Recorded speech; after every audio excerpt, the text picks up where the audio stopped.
اعوذ باللہ من الشیطان الرجیم بسم اللہ الرحمن الرحیم ان الذين آمنوا وعملوا الصالحات كانت لهم جنات الفردوس نزلا خالدين فيها لا يبغون عنها حولا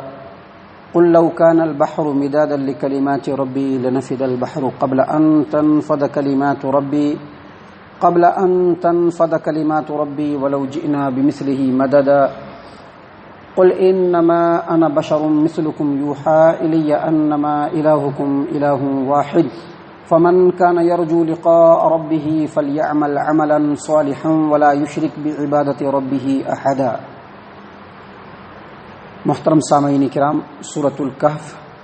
سورہ نمبر 18 اور اسی سورت سے ابھی آپ کے سامنے اس سورت کی آخری آیات یعنی آیت نمبر 107 سے لے کر کے آیت نمبر 110 تک تلاوت کی گئی۔ معزز سامعین کرام، کل کے درس میں آپ کے سامنے واضح کیا گیا، بتلایا گیا کہ جو لوگ اپنی کوششوں کو دنیاوی زندگی کے لیے کھپا دیتے ہیں اور بھولے سے بھی آخرت کو یاد کرنے کی کوشش نہیں کرتے ہیں، اور ایسے لوگ جو دنیا کے اندر نیکی کے کام کو عام طور پر دکھاوے کے لیے کرتے ہیں، یا وہ لوگ جو کفر و شرک میں مبتلا ہیں، اللہ تبارک و تعالیٰ نے ان تمام کے بارے میں فرمایا کہ ان کا بدلہ اور ان کا ٹھکانہ جہنم ہے، کیونکہ انہوں نے اللہ کی آیات کو جھٹلایا اور اللہ کے رسول صلی اللہ علیہ وسلم نے جو دین یا اللہ کے رسولوں نے جو دین روئے زمین پر پیش کیا ان کے ساتھ انہوں نے مذاق کیا۔ اس کے بعد اللہ تبارک و تعالیٰ ایمان والوں کے انجام کو بیان فرما رہا ہے کہ وہ لوگ جو ایمان کی دولت سے مالا مال ہیں اور اسی ایمان کی روشنی میں نیک اعمال کو انجام دیتے ہیں، ایسے لوگوں کو قیامت کے دن ان کے حساب و کتاب کے بعد جنت الفردوس کے باغات سے ان کی مہمانی ہوگی۔ اللہ فرماتے ہیں ان الذین آمنوا وعملوا الصالحات، بے شک وہ لوگ جو ایمان لائے اور نیک اعمال کو انجام دیے۔ یہاں پر میں آپ کو بتلا دوں کہ ایمان کے ساتھ نیک اعمال یہ ضروری ہے۔ کوئی آدمی ایمان کا دعویٰ کرتا ہے اور وہ عمل سے بالکل کورا ہے، نماز پڑھتا ہے نہیں پڑھتا ہے، 2 وقت کی نماز پڑھتا ہے، 1 وقت کی نماز کو چھوڑتا ہے، یا دوسرے نیک اعمال کو انجام نہیں دیتا ہے، تو اس کے ایمان کا اس سے کوئی فائدہ نہیں ہے۔ اور دوسری بات یہ کہ نیک اعمال بالکل وہی ہوں گے جو رسول اللہ صلی اللہ علیہ وسلم سے منقول ہوں۔ بزرگوں کی باتوں کو نیک عمل نہیں کہا جا سکتا ہے، بزرگوں کے ان طریقوں کو جو کتاب و سنت سے میچ نہیں کرتا ہے وہ نیک عمل نہیں ہو سکتا ہے، یا اپنے طور پر کوئی دین اور کوئی مذہب بنا کر کے اور اپنے طریقے پر عبادات کو ایجاد کر کے اگر کوئی رات بھر نماز پڑھتا ہے بیکار کی،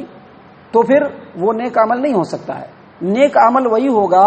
جس عمل کے اوپر قرآن اور حدیث کی مہر لگی ہو، جو عمل رسول اکرم صلی اللہ علیہ وسلم کے عمل سے میچ کرے وہی عمل نیک عمل ہوگا۔ اسی لیے اللہ تبارک و تعالیٰ نے دونوں کا تذکرہ کیا اور فرمایا کہ بے شک وہ لوگ جو ایمان لائے اور نیک اعمال کو انجام دیے، ایسے لوگوں کے لیے جنت الفردوس یعنی فردوس کے باغات سے ان کی مہمانی ہوگی۔ فردوس جانتے ہیں، جنت الفردوس ہے،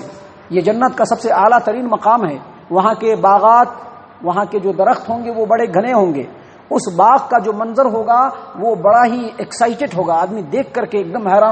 حیران ہوگا، کیونکہ اس کو کبھی دیکھا نہیں ہوگا۔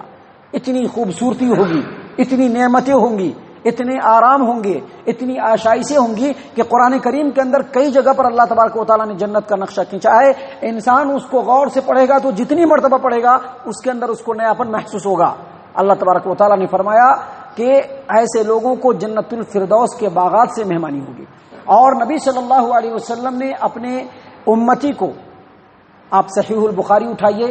کتاب الجہاد اٹھائیے، باب و درجات المجاہدین کے اندر اللہ کے رسول صلی اللہ علیہ وسلم نے اپنے امت کے لوگوں کو وصیت کرتے ہوئے کہا کہ جب جنت مانگو تو جنت الفردوس مانگو، کیونکہ وہ سب سے اعلیٰ اور افضل جنت ہے اور وہیں سے جنت کی نہریں نکلتی ہیں۔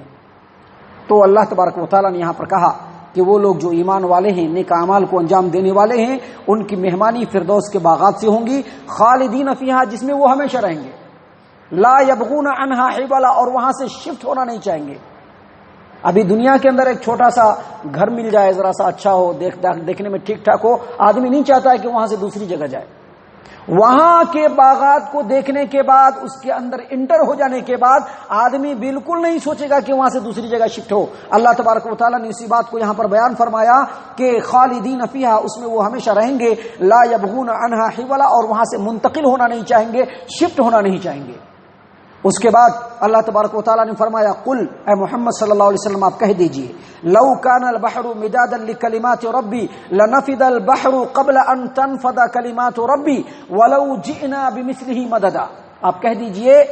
کہ دنیا کے اندر جتنے بھی سمندر ہے، ان کے اندر جو پانی ہے اس کو روشنائی بنا دیا جائے، سیاہی بنا دیا جائے۔ فاؤنٹین پین کے اندر سیاہی ڈالا جاتا ہے اور اس سے لکھتے ہیں، یا پچھلے زمانوں میں جو ہے لکڑی کے قلم کو بنایا جاتا تھا اور سیاہی میں ڈال کر کے، روشنائی میں ڈال کر کے اس کو لکھا جاتا تھا۔ اللہ تبارک و تعالیٰ نے اسی کی طرف اشارہ کرتے ہوئے کہا کہ دنیا کے جتنے بھی سمندر ہیں سب کو سیاہی بنا دیا جائے، روشنائی بنا دیا جائے، اور وہ اللہ تبارک و تعالیٰ کے کلمات کو لکھنے کے لیے تیار ہو جائیں۔ کلمات سے مراد اللہ تبارک و تعالیٰ کی قدرت، اللہ تبارک و تعالیٰ کے عجائبات، اللہ تبارک و تعالیٰ کی نشانیاں، اللہ تبارک و تعالیٰ کے کارنامے جو بالکل ان لمیٹڈ ہے۔ اللہ کے کارنامے ہمیشہ ہو رہے ہیں اور ہوتے رہیں گے، اس میں وسعت ہے، ان لمیٹڈ ہے۔ جبکہ سمندر اور اس کی جو پانی ہے، سمندر کے اندر جو پانی ہے وہ کیا ان لمیٹڈ ہے؟ چاہے کتنا بھی پانی کیوں نہ ہو سمندر میں، وہ ان لمیٹڈ نہیں ہے، وہ ختم ہو جائے گا۔ قیامت آئے گی، سب کے سب ختم ہو جائیں گے۔ اللہ تبارک و تعالیٰ کی جو کائنات، جو کارنامے ہیں اور قدرت کے جو کرشمے ہیں وہ ان لمیٹڈ ہے۔ اللہ تبارک و تعالیٰ فرما رہے ہیں کہ دنیا کے سارے سمندر روشنائی بن جائیں اور اللہ تبارک و تعالیٰ کے کارناموں کو لکھنے کے لیے تیار ہو جائیں۔ لنفد البحر قبل ان تنفد کلمات ربی، یہ سمندر کی جو روشنائی ہے وہ سب ختم ہو جائیں گے، لیکن اللہ تبارک و تعالیٰ کے کارنامے ختم نہیں ہوں گے، جو کہ ہر آن ہر لمحہ اللہ تبارک و تعالیٰ کی کارنامے میں وسعت ہو رہی ہے۔ اللہ فرما رہے ہیں وَلَوْ جِئْنَا بِمِثْلِهِ مَدَدًا، ابھی پرزنٹ دنیا کے اندر جتنے سمندر ہے اور اس کے اندر جتنے پانی ہے اتنا اور لا دیا جائے پھر بھی نہیں ہوگا۔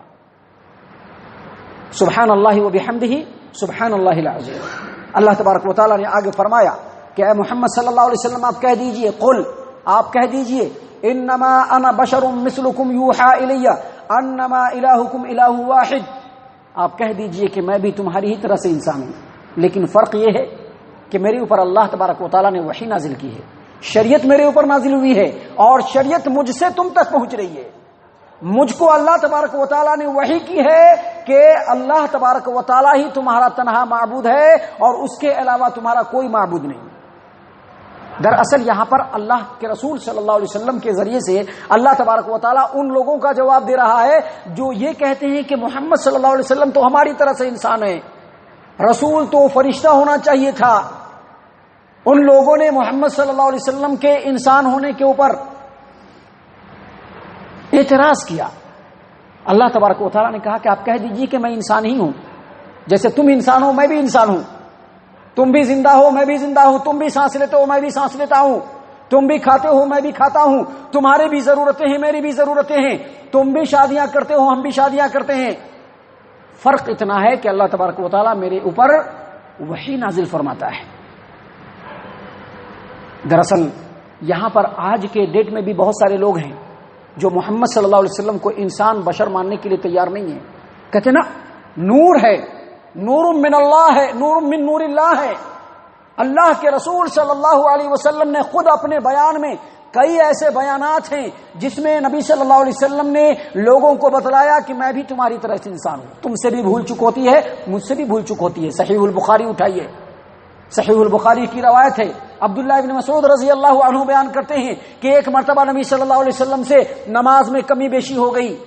صحابہ کرام نے پوچھا کہ محمد صلی اللہ علیہ وسلم کیا نماز کے لیے کوئی نیا حکم آیا ہے؟ آپ صلی اللہ علیہ وسلم نے کہا کہ کوئی نیا حکم تو نہیں آیا ہے، لیکن بتاؤ کہ کیا نماز میں کمی بیشی ہوئی ہے؟ کہا کہ ہاں۔ کہا کہ دیکھو جس طرح سے تم انسان ہو میں بھی انسان ہوں، جس طرح سے تم بھول جاتے ہو میں بھی بھول جاتا ہوں، لہذا اگر میں کبھی بھول جاؤں تو مجھ کو یاد دلا دیا کرو، اور دیکھو تم میں سے کوئی اگر نماز کے اندر اس کو کنفیوژن ہو جائے تو یقین کو سامنے لائے، اور جتنے رکعت پہ یقین ہو اس پر وہ اڈگ ہو جائے، اور پھر آگے اپنے رکعت کو وہ پورا کرے اور بعد میں 2 سجدہ سہو کر لے۔ محترم سامعین کرام، ایک اور روایت ہے جس کو امام بخاری رحمہ اللہ نے اپنی صحیح کے اندر نقل کیا ہے۔ ام المومنین ام سلمہ رضی اللہ عنہا بیان کرتی ہیں